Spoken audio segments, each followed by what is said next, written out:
Na usposabljanju imamo 19 kandidatov iz enot Slovenske vojske. Prve 3 tedne usposabljanja smo imeli v glavnem teoretični del, vojaške in pa civilne cestno-prometne predpise, nekaj znanja o motoroznanstvu, nekaj o taktiki premika transportnih enot.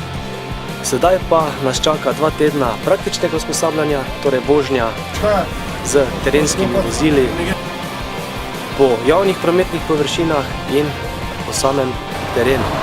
Kandidati bodo opravili 9 ur vožnje na vsakem terenskem vozilu in praktično pridobili 3 licence za vožnjo terenskih vozil.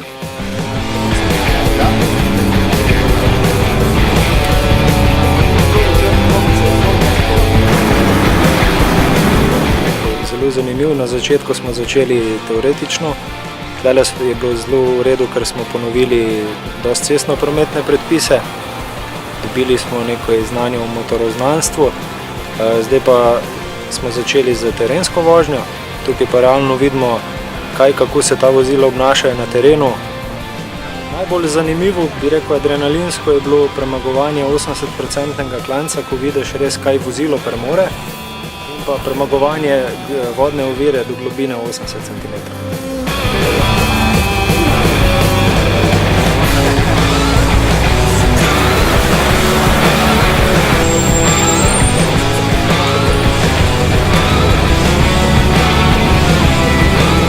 Seveda to praktično znanje morajo uporabiti na našem poligonu Štešnjevec, ki je temu primerno urejen, predvsem za vožnjo po nagibih, naklonih, na vožnji preko vodne ovire. Seveda ta praktična vožnja pomeni za kandidate eno dodatno znanje, ki ga bodo kasneje s pridom lahko uporabljali v svojih enotah.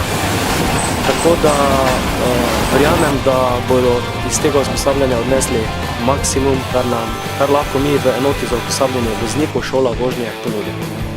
Znanje, ko ga bomo pridobili še do konca veda, bo zelo pomagalo pri nadaljnjem delu v enoti, pri vožnjah, pa tudi v civilnem življenju, marsikaj lahko te stvari pridete.